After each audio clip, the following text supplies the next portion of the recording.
पंढरीनाथ भगवान की जय, श्री पंढरपुर धाम की जय, श्री चंद्रभागा की जय, श्री आलिंदी धाम की जय, श्री ज्ञानेश्वर माउली की जय, श्री जगद्गुरु तुकाराम महाराज की जय, सटला एकादशी महारानी की जय। हम लोग बड़े भाग्यशाली हैं, 8:45 होने वाला है, फिर भी आप सबके धैर्य को धन्यवाद है जो आप समय से आकर देर तक प्रतीक्षा आपने की और अब तक आपने श्रवण किया।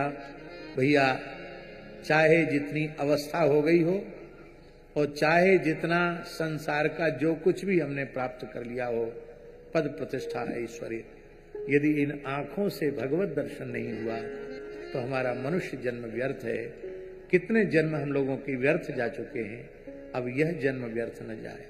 बस इस व्याकुलता से भजन में लगना चाहिए। इन्हीं शब्दों के साथ सभी पूज्य संतों के चरणों में प्रणाम करते हुए अपनी वाणी को भगवान के चरणों में विराम देते हैं। और कल की कथा तो अपने ठीक जो समय है उसी समय से चलेगी। आज तो कारण यही था कि आज मकर संक्रांति थी, इसलिए आज बहुत विलंब हुआ। और कल हमारे विदासरिया जी भी, अचिंत जी कुछ बोले। आज मैंने विदासरिया जी को बोला कि कल आप कुछ थोड़ा 5-7 मिनट बोलना उत्तर काशी के बारे में, तो कल ये बोलेंगे। आज महापर्व का दिन है, इसलिए हमारा मन है कि आप लोग गौ माताओं के पवित्र नामों का उच्चारण कर लें। श्री बहुलायै नमः, श्री बहुलायै नमः, सभी लोग बोलेंगे। श्री बहुलायै नमः, श्री बहुलायै नमः, श्री समंगायै नमः, श्री समंगायै नमः, श्री अकुतो भयायै नमः, श्री अकुतो भयायै नमः, श्री क्षेमायै नमः, श्री क्षेमायै नमः, श्री सख्यायै नमः, श्री सख्यायै नमः, श्री भूयस्यै नमः, श्री भूयस्यै नमः, श्री सर्वसहायै नमः, श्री सर्वसहायै नमः, श्री सुरभ्यै नमः, श्री सुरभ्यै नमः। हरि शरणं हरि शरणं हरि शरणं हरि शरणं हरि शरणं हरि शरणं हरि शरणं हरि शरणं। परम पूज्य गुरुदेव के श्री चरणों में कोटि से नमन। आरती की सूचना दूं उससे पूर्व एक दो घोषणा श्री जड़खोर गोधाम महातीर्थ की गो सेवा योजना की 1 मिनट की मात्र में। श्री वेद लक्षणा भारतीय गोवंश की योजना सेवा आज बड़ा पुनीत पावन दिन। एक मुश्त 2 लाख रुपए की सेवा देके एक गोवंश की समस्त जीवन काल की सेवा सुनिश्चित कर सकते हैं। इसी के गुणांक में 11 गोवंश, 51 गोवंश, 101 गोवंश की आप आजीवन सेवा सुनिश्चित कर सकते हैं। ये अक्षय गो सेवा योजना आप सभी श्रेष्ठ महानुभावों के समक्ष निवेदित है और मैं निवेदन करता हूं श्री गीता देवी जी, गजानन जी कंसल परिवार आरती हेतु पधारे। आदरणीय श्री जेपी जी अग्रवाल कृपया पधारें। श्री दीपक जी तायल, श्री विठल जी, श्री मधुर जी झुंझुनवाला, श्री सतनालीवाला जी परिवार, श्री टाटनवाला जी परिवार, श्री जालान जी परिवार, श्री निरंजन जी, आदरणीय श्री विदासरिया जी भी आज पधारे हैं। आपसे भी निवेदन की आरती हेतु आप भी व्यासपीठ पर पधारें। श्री सतनालीवाला जी परिवार, आरती की तैयारी हो तब तक श्री सुनील जी रामावत, श्री रामनारायण जी चांडक, मंच पर कृपया वो ही महानुभाव पधारें जिनका नाम उच्चारित मन से हो। श्री राधेश्याम जी अग्रवाल, श्री नंद किशोर जी तोला, आप भी पधारें, आपका निवेदन था। श्री नंद किशोर राधेश्याम जी, कुछ नाम बोल देते, जिनका टाटनवाला जी परिवार पधारे। श्री तायल जी,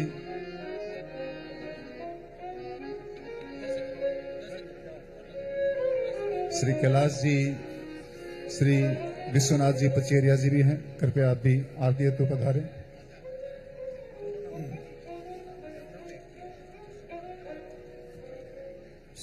श्री शशिकांत जी भैया, शशिकांत जी सतनाली वाला जी।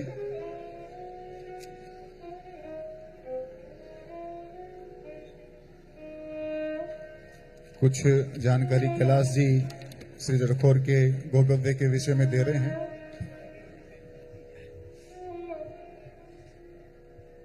बिना भक्तमाल के भक्ति रूप अति दूर है, ऐसा प्रियादास जी ने अपनी टीका में लिखा है। आज महाराज श्री ने जो बताया 5 ग्रंथ, उसमें भक्तमाल जो दादा गुरु ने जिसकी भाषा टीका लिखी है वो 4 खंडों में उपलब्ध है। बाहर जो तुलादान का कार्यालय है उसके बगल में मलुक पीठ के साहित्य की स्टॉल लगी हुई है। वहाँ पे आपको मलुक पीठ का संपूर्ण साहित्य मिलेगा, जिसमें भक्तमाल जो सुदामा कुटी से प्रकाशित है, 4 खंड हैं उसके, और वो आप ले सकते हैं। 4 खंड ले सकते हैं या कोई 1-2 खंड भी ले सकते हैं। विनय पत्रिका गीता प्रेस से जो प्रकाशित है वह भी वहाँ उपलब्ध है। और जो गुरुदेव भगवान ने लॉकडाउन में कोरोना के समय 15 महीने जिसके ऊपर प्रवचन किया था, जो YouTube पे दिखाया गया था, वो भी मतलब पुस्तक रूप में उपलब्ध है। और इसके अलावा जो परमार्थ के पत्र पुष्प और सद्गुरु चरितामृत, गुरुदेव भगवान ने जिसके बारे में कल कहा कि हर साधक के पास वो किताब, दोनों किताबें पुस्तकें होनी चाहिए और उनका स्वाध्याय करना चाहिए, वो पुस्तकें भी वहाँ पे उपलब्ध हैं। और गुरुदेव भगवान के पिताश्री की लिखी हुई गो भक्तमाल वह उपलब्ध है। मलुक प्रवचन सुधा, इसमें महाराज जी के सत्संग हैं, यह भी उपलब्ध है। और जो महाराज श्री ने बताया संत वाणी, इसके 3 मेमोरी कार्ड हैं। विदा सरिया जी कृपया ऊपर आ जाएं आरती के लिए। आरती सपत्नीक रत्नेश्वरी महा आरती अति पावन पुराण की धर्म भक्ति वे महापुराण भागवत निर्मल सुख मुख विगलित निगम कल्प परमानंद सुधारस में फल लीला रति रस रस निधान की आरती अति पावन पुराण कलिमल मथनी त्रिताप निवारिणी जन्म मृत्यु में भव हार सेवत सतत सकल सुखकारिणी तुम हो सजी हरि चरित गान की आरती अति पावन पुराण की विषय विलास विमोह विनाशिनी विमल विराग विवेक विकासिनी भगवत रहस्य प्रकाशिनी परम ज्योति परमात्म ज्ञान की आरती अति पावन पुराण परमहंस मुनि मन उल्लासिनी रसिक हृदय